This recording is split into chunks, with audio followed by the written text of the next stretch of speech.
Good morning, I'm Laura Nuckols and I'm here at Carver Elementary School with my kindergarten class, and today we're going to be doing a reading lesson on making predictions. All right, boys and girls, are you ready to have another book today? Before we read our special story today, we are going to talk about fiction books and non-fiction books. Do you remember what the difference is? Let's take a look at these pictures up here. Some of these are books we've already read before. Some of them are books we have not read before. We have Boomer Goes to School. Stop clapping. Boomer Goes to School, Lola at the Library, Jabari Jumps, Little Mouse and the Big Red Apple, The Recess Queen, and Pout Pout Fish. I want you to think about those books we've read. Those are all fiction books. Can you raise your hand and remind me, what are fiction books? Colin, what's a fiction book? It tells us a story. Very good, Colin. Fiction books tell us a story. Let's say that together. Fiction books tell us a story. Excellent. All right, let's take a look at the next books. Take a look carefully. These are non-fiction books. Let's remember, what's our non-fiction books? We have one that says, we harvest apples in fall, squirrels, pumpkins in fall. Let's raise our quiet hand. Who knows what a non-fiction book is? Braden, do you remember? They teach us. Do you remember we say non-fiction books give us what? Information. Very good. Okay, so we're going to have to figure out today if we're reading a fiction or non-fiction book. But before I show you the book, let's talk about making predictions. Do you remember when we started talking about that yesterday? Making predictions. Let's take a look over here. Remember, who wants to be a good reader? Oh, yeah, me too. Good job. Good readers make predictions or guesses about what will happen in a story, and we do that by looking at the pictures and listening to the words. Remember how we practiced that yesterday? We did. So look. Remember, when we make predictions, we look at the pictures and we think, right? Because readers are thinkers, aren't they? Readers are always thinking. So we look at the pictures, we listen to the words, and we think, what might happen next? And that's when, see how he's thinking? He has his little think bubble. He's thinking about what might happen. So we're going to practice doing some predictions before we even read our story. Okay, so we're going to make some guesses. I'm going to show you some pictures, and I want you to think. Put on your thinking hat. I want you to think about a prediction you have about the picture. I want you to look at the picture and try to see if you can guess what is happening in the picture. Okay, look at that picture. Think, where are they? What are they doing? We're going to make a prediction. Okay, before we share out with our class, I want you to turn and talk to your partner. Let's turn towards our partner. Remember, we're knee to knee, and eye to eye. We're looking at our partner. Go ahead and turn knee to knee. Tell them what you think. I predict they are. Why do you think that? Oh. All right, bump, bump, bump, bump. Whisper a quiet thank you to your partner. Turn back towards me in 3, 2, 1, 0. Did you have a good conversation with your partner? Did you guys have the same guess? Oh, all right. So now I want you to raise a quiet hand if you can tell me. I predict. Tell me where you think they are and why do you think they're where you think they are? What? I predict they're at the doctor because how did you know they were at the doctor? Oh, I'm asking Rose. There's a stethoscope. Oh my goodness. Oh, I see some people saying me too. Did you have the same guess? They're at the doctor because the doctor has a stethoscope and they're listening to the little boy's lungs. Maybe he's not feeling well, right? Oh my goodness. You guys are good at making predictions. You want to try another one? Yeah. All right, it's going to be a different picture. You ready? You ready to see another picture? Yes. Oh, look carefully at the picture. Look carefully at the picture. Okay, I want you to turn and talk to your partner again and see if you can figure out where they are. Okay. Can you just, are you going to say hello? Okay. Okay. Who can raise a quiet hand and tell me, what are you predicting? What are you guessing, Josiah? What are we guessing is happening in this picture? Raise a quiet hand if you know. What do you think, Josiah? What about we spelled baking? I think Mom is swimming in the pool. So you think they're swimming in the pool? Who else thinks they're swimming in the pool? Yeah. Ooh, let's raise a quiet hand. Raise a quiet hand. Sarah, do you want to add on to what Josiah said? Why do you think they're there? I think they're there because I see the little girl diving. Oh, maybe. Well, you know what I think she might be doing? I'm not sure she's diving. I think she's showing them something. What is she showing them? Is she teaching those kids how to swim? I think so. Very good. Okay. This book that we're going to read today is called Fletcher and the Falling Leaves. Okay. Now, before we read our book, we are good readers, right? So we need to talk about some of the parts of the book first. Are you ready? Yeah. I am going to show you a part of the book, and I want you to tell me what it's called. Are you ready to try it? Are you ready? Our hands are in our bucket. We're sitting on our bottoms. Crisscross applesauce. Good readers show me how to sit on the carpet, right? Okay. What is this called? The front cover. And what are these words that are on the front cover? The title. And the title of our book today is Fletcher and the Falling Leaves. Very good. What is this called? The back cover. The back cover. What about this part? The spine. Do we have a spine? Yeah. Where's our spine? In the back. In our back, right? Does that help us stand up nice and tall and sit up nice and tall? And just like the spine on the book holds the book together? Awesome. Okay, when I open it, we're going to find the title page. Are you ready? Let's see. Is it here? No. Is it here? No. Is it here? Yes, and we know that because it has the what on it? The title, and it has a picture. And we know that there are two very important, Kinsley and Josiah, there's two very important names on the title page. Do you remember who those people are? The author and the illustrator. Do we remember what they do? Yeah. Do we remember what their jobs are? Yes. Let's see. Let's get out our pretend pencil, right? You have your pencil out? Okay, ready? Do you remember what we say about the author? Okay, you listen to Mrs. Nuckols. Ready? The author writes the words. Let's do it together. The author writes the words. Good job. Okay, put your pencil away and get out your paintbrush. Remember our paintbrush? Or a marker. Or a marker. I'm going to do a paintbrush. Ready? The illustrator draws the pictures.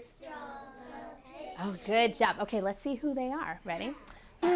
So Fletcher and the Falling Leaves, that's the title, and it is by Julia Rowlandson. So she is the author, and the pictures are by Tiffany Beek. So she is the illustrator. Okay, now before I even open the book, guess what we can already do? We can already make a prediction just by looking at the front cover. So there's a picture of the front cover up here, and I'm holding this. I want you to look at the front cover, Josiah. I want you to look at the front cover, and I want you to make a prediction. What do you think this book might be about? So let's just think for a minute. Kinsley, get back in your spot, all the way in your spot. Okay. Raise your hand if you can share what your prediction is about what do you think might happen in this book? Where do you think we might be? Who might be in it? What's happening? Sarah, I predict that it's all about leaves. All about leaves. Do you think there's going to be leaves in this book? Yeah, I do. I agree. Connor, do you want to add on to that? Yeah. Go ahead. What else do you think the book might be about, or who might be in there? What animal do you see? A fox. Do you think there's going to be a fox in the book? Yeah. Ian, stop. There might be a fox. Okay. All right. Are you ready? Are you ready to read it? Oh my goodness. Look who I brought with me. Who is this? Does this look like him? This is Fletcher. Say good morning, Fletcher. Oh, he's talking to me. He said good morning. He said he cannot wait to see excellent kindergarten listeners on the carpet while we read his story. He's so excited. Are you going to show him your best kindergarten listening? Yeah. Okay, so we're sitting crisscross applesauce, hands in our bucket. I'm going to let Fletcher sit in Mrs. Nuckols' seat. He's going to watch us. Are you ready? Okay. Shh. Fletcher and the falling leaves. Yeah. It's his story. The world was changing. Each morning when Fletcher bounded out of the den, everything seemed just a little bit different. The rich green of the forest was turning to a dusty gold, and the soft swishing sound of summer was fading to a crinkly whisper. Fletcher's favorite tree looked dull, dry, and brown. Fletcher was beginning to get worried. We're going to stop there, and I want to know, why do you think Fletcher was getting worried? So we're going to make a prediction, a guess. We're going to make a prediction or a guess. Why do you think Fletcher was getting worried? Raise your hand if you have an idea. He was getting worried about his tree. Why? Rose, why was he getting worried? What do you think? Say, I predict it was dying. Oh, it might be dying? I don't know. What else do you think? Kinsley, what do you think? Why was he getting worried? I predict that the leaves are going to fall off. Oh, maybe the leaves are starting to fall and he's getting a little worried. I see Colin is thinking the same thing. All right, well, let's see what happens. Let's see. I think my tree is sick, said Fletcher. What's wrong with it? His mother asked. Its leaves are turning brown, said Fletcher. Oh, don't worry. It's only autumn, she said. Fletcher ran back to his tree and patted the rough bark. Don't worry. It's only autumn, he said. You'll be feeling better soon. But the tree didn't get better. Each day, more leaves turned brown. One morning, the wind blew a small brown leaf off of a branch. Fletcher jumped up and caught it very gently in his paw. What do you think Fletcher might do with the leaf that he just caught? Eat it. We're going to make a guess. We're going to make our prediction. Raise a quiet hand. Paris, what do you think he might do with that leaf?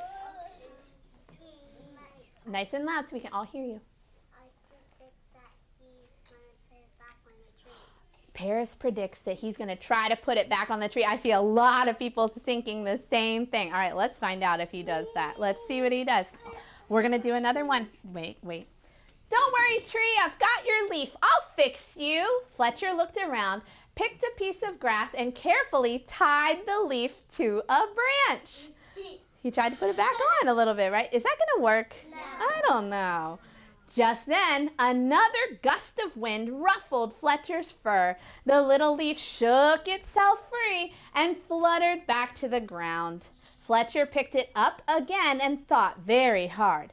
Then he poked the leaf onto a twig and pushed it down firmly. Now you hold on tight, said Fletcher. No more flying around. The little leaf gave a tiny rustle in reply.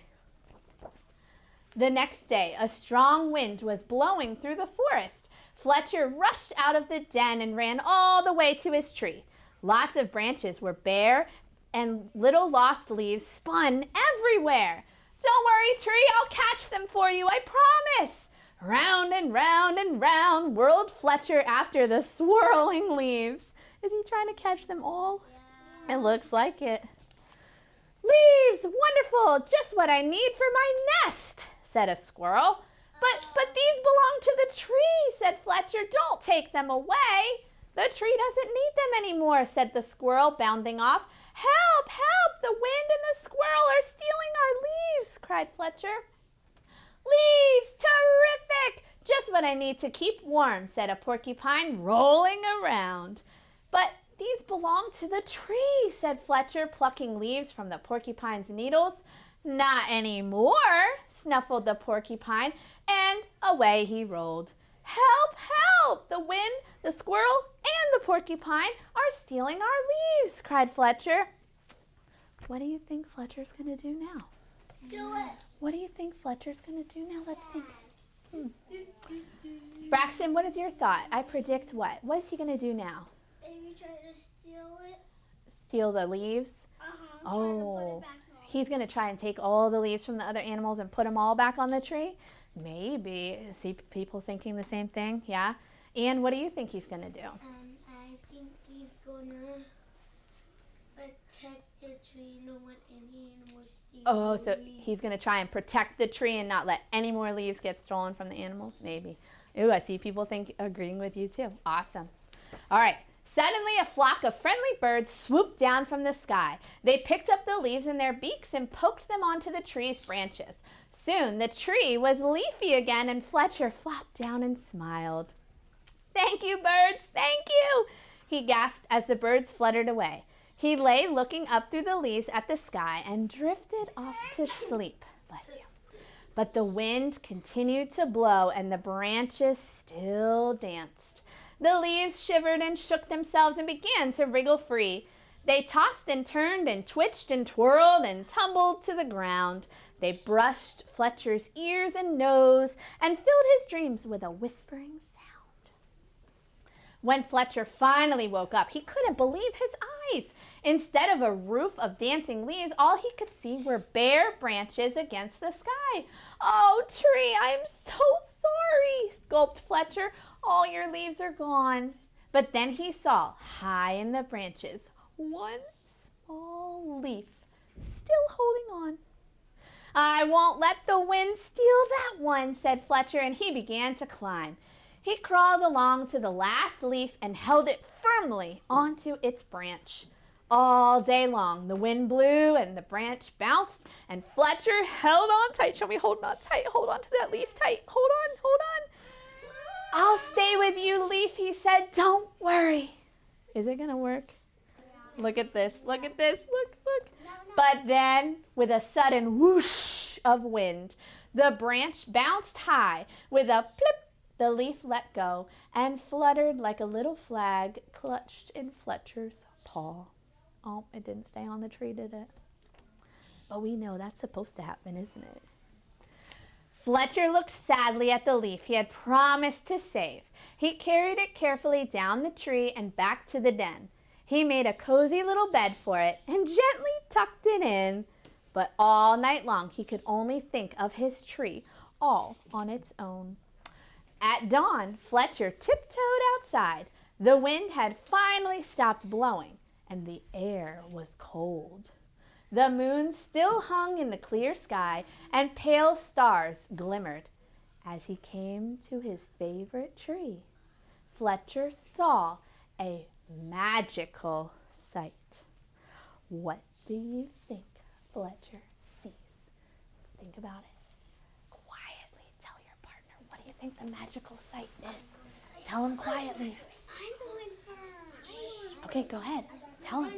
What do you think the magical sight is that he sees? Tell him. Tell Paris what you think. Okay. All right.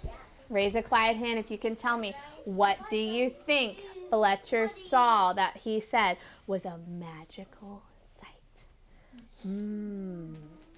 Josiah, what do you think he saw?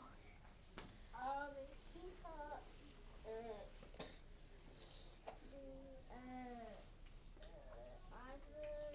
I predict he saw. What do you think he saw in the picture? We can't see it yet. You have to make a guess. What do you think the magical sight was? Do you want a friend to help you out? Okay, let's see. Sarah, what do you think the magical sight is? I think the leaves are coming back on. Oh, maybe the leaves are coming back on. I don't know. Ella, what do you think? I think so. They're not. They're not going to be back on there? So what's the magical sight he sees? I think so. When it comes back, he'll say, "What?" Oh, because it's going to be no leaves at all? No. They might look magical? Yeah. Braxton, what do you think? Maybe when he looks out, he sees the leaves grow on the tree. Oh, maybe the leaves have regrown on the tree? Connor, do you have one last guess? Yeah. What do you think he sees? He sees the leaves. Oh, the leaves. So a lot of us are thinking the leaves might come back. Are you ready to find out the magical sight? Okay, one more guess. I think he sees snow and I think he sees he's turning white. Oh, so Ian is saying he thinks there's maybe snow on it and maybe the tree is turning white. That might look like it. The fox is turning white. Oh, the when fox it's was winter, turning. The boxes turn white? Maybe. Are you ready to find out? Yes. Okay. Are you ready for this? Yes. Look at this. This is what Fletcher woke up and saw on his favorite tree. Wow. All right, let's listen to what it says. The tree was hung with 1,000 icicles, shining silver in the early light. You are more beautiful than ever, whispered Fletcher. But are you all right? Josiah. A tiny breeze shivered the branches, making a sound like laughter. And in the light of the rising sun, the sparkling branches nodded. They're telling him, yes, we're okay. Fletcher gave his tree a hug. Then he went back to the den for a nice, warm breakfast. So remember how it said the air was turning cold? Yeah.